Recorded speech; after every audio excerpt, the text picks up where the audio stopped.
Hello everyone, welcome back to law wizard. सभी law graduates के लिए एक बहुत ही अच्छी न्यूज़ है। एक ऐसी एंटिसिपेटेड वैकेंसी जिसका हमें बहुत टाइम से इंतज़ार था एंड किसी भी लॉ ग्रेजुएट के लिए सबसे अच्छी अपॉर्चुनिटी है to be exposed to the supreme court of India and interact with the honourable जजेस ऑफ द सुप्रीम कोर्ट। तो सुप्रीम कोर्ट ऑफ इंडिया के रिक्रूटमेंट सेल ने एडवर्टाइजमेंट निकाल दी है for engagement of law clerk cum research associates on short term contractual assignment. तो सबसे अच्छी बात यह है कि सभी लॉ ग्रेजुएट्स के लिए है, यानी कि फ्रेशर्स भी इसमें अप्लाई कर सकते हैं। There is no requirement of prior experience. Salaries की बहुत ही अच्छी है, ₹80,000 पर मंथ। एंड इन सबसे ज़्यादा ज़रूरी ये है कि आपको ऑनरेबल सुप्रीम कोर्ट जजेस के साथ काम करने का मौका मिलता है, जो बेस्ट माइंड है लिटिगेशन वर्ल्ड के, उनके साथ काम करने का मौका मिलता है। और आप इतना कुछ सीखते हैं जिसका कुछ अंत ही नहीं है, कह ही नहीं सकते, इतना कुछ सीखने को मिलता है आपको। तो आइए हम देखते हैं हमेशा की तरह डिटेल में इस एडवर्टाइजमेंट को। ऑनलाइन एप्लीकेशन इनवाइट की जा रही है for engagement as law clerk cum research associate on short term contractual assignment. कहाँ पर? In the supreme court of India, January 2024। इसकी रेम्यूनरेशन जो है that will be consolidated remuneration. आप ध्यान से देखेंगे तो यहाँ पे लिखा है इनिशियली, तो कल को इस रेम्यूनरेशन बढ़ भी सकती है, लेकिन at present it will be 80,000 per month, which is a very good पे। फिर हम बात करते हैं कि फुल टाइम असाइनमेंट है, इसके साथ आप कुछ और काम नहीं कर सकते हैं। हालांकि ये प्योरली कॉन्ट्रैक्चुअल नेचर में है, इसलिए आप कल को इसके अंदर रेगुलर अपॉइंटमेंट या फिर कॉन्टिन्यूएंस को एज अ राइट क्लेम नहीं कर सकते। जो सुप्रीम कोर्ट की रजिस्ट्री है वो कभी भी आपकी अपॉइंटमेंट को टर्मिनेट कर सकती है इन केस आपका जो काम है दैट इज़ नॉट सेटिस्फैक्ट्री। जब आप काम कर रहे होंगे as a law clerk cum research associate, तो उसके दौरान आप कोई और असाइनमेंट नहीं ले सकते, ना ही आप किसी भी कोर्ट ऑफ लॉ में प्रैक्टिस कर सकते हो एज एन एडवोकेट। तो जब तक आप LR हैं तब तक आप एज एन एडवोकेट किसी भी कोर्ट में इंडिया की प्रैक्टिस नहीं कर सकते। अब आइए सबसे इंपॉर्टेंट बात देखते हैं कि इसेंशियल क्वालिफिकेशंस क्या होने वाली हैं इसके लिए, जो आपको पोजेस करनी पड़ेंगी इस जॉब को हासिल करने के लिए। सबसे इंपॉर्टेंट बात यह है that you should be a law graduate. Bracket में लिखा है before taking up the assignment as law clerk. इसका मतलब ये है कि जो आपके पास आपकी लॉ की डिग्री होनी ज़रूरी है जिस दिन आप जॉब शुरू कर रहे हैं उससे पहले। ये जो आपकी लॉ है that can be 3 year law और that can be 5 year law as well. तो आप 3 ईयर लॉ करें या 5 ईयर लॉ करें, आप इसके लिए अप्लाई कर सकते हैं।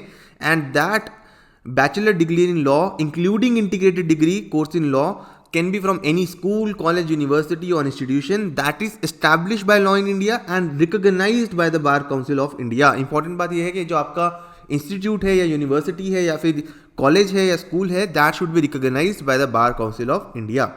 अब क्वेश्चन आपके माइंड में आ रहा होगा कि अगर आप लास्ट ईयर ऑफ लॉ में हैं, चाहे 3 ईयर लॉ या 5 ईयर लॉ, तो क्या फिर आप अप्लाई कर सकते हैं? तो ये कहता है कि जो भी कैंडिडेट 5th ईयर में है 5 ईयर इंटीग्रेटेड कोर्स के या फिर 3rd ईयर में है और 3 ईयर लॉ कोर्स के, after graduation in any stream, वो भी एलिजिबल हैं अप्लाई करने के लिए। लेकिन आपको लॉ की क्वालिफिकेशन यानी कि अपनी डिग्री हासिल करनी होगी before starting your assignment as a law clerk cum research associate. ये बहुत इंपॉर्टेंट बात है कि फॉर एग्जांपल अभी आप लास्ट ईयर में हैं, लेकिन जिस दिन आप जॉब स्टार्ट कर रहे हैं, मान लीजिए आप 10 मार्च को जॉब स्टार्ट कर रहे हैं, तो उससे पहले आपको अपनी डिग्री हाथ में हासिल करनी होगी। अब बात करते हैं कि और क्या आपके पास रिक्वायरमेंट है। कैंडिडेट की रिसर्च और एनालिटिकल स्किल्स होनी चाहिए, राइटिंग एबिलिटीज होनी चाहिए, नॉलेज ऑफ कंप्यूटर होना चाहिए, including retrieval of desired information from various search engines and processes such as ESCR। ESCR की अगर हम बात करें तो ऑलरेडी एक रील है इंस्टाग्राम पे, आप उसको देख सकते हैं समझने के लिए कि ये क्या इनिशिएटिव है सुप्रीम कोर्ट का। Manupatra, SCC online, LexisNexis, Westlaw, law finder etcetera.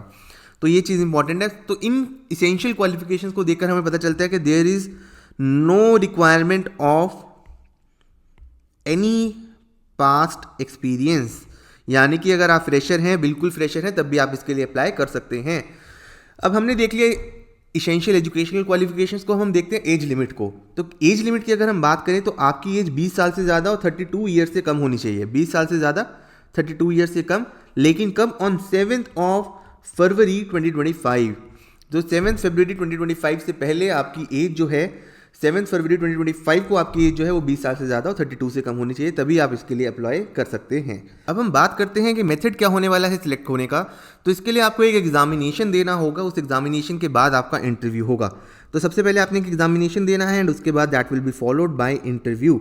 अगर हम एग्जामिनेशन की बात करें तो that will include 2 parts, part 1 and part 2।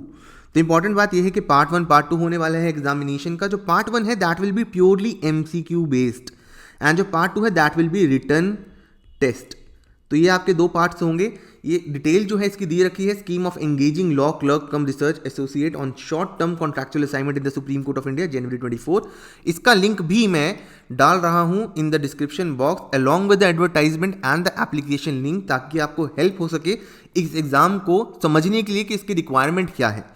तो ये जो दो टेस्ट हैं MCQ और written test that will be conducted on the same day. ये मैं आपको इस स्कीम में से पढ़कर बता रहा हूं कि जो दोनों टेस्ट हैं वो सेम डे में होंगे and there will be a break in between.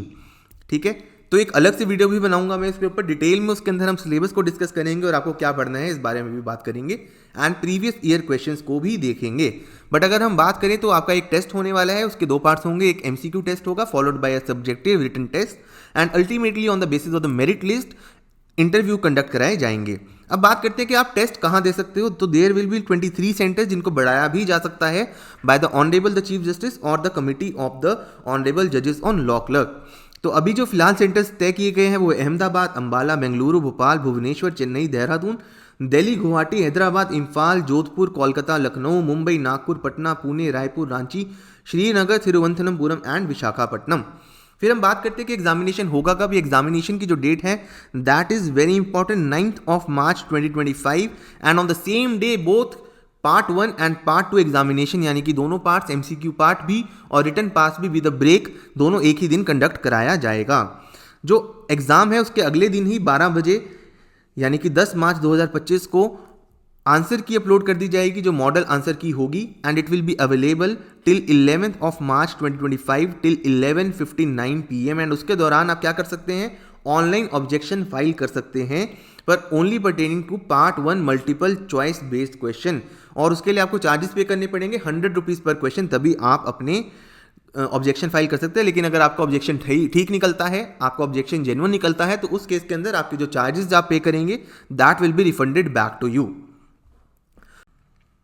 अब हम बात करते हैं कि आपने एप्लीकेशन कैसे देनी है एंड कितनी फ़ी पे करनी है और कैसे पे करनी है। तो जो एलिजिबल कैंडिडेट्स हैं उनको ऑनलाइन अप्लाई करना है सुप्रीम कोर्ट ऑफ इंडिया की वेबसाइट पर, ऑफिशियल वेबसाइट पर, जिसका लिंक मैं ऑलरेडी आपको डिस्क्रिप्शन में डाल दूंगा।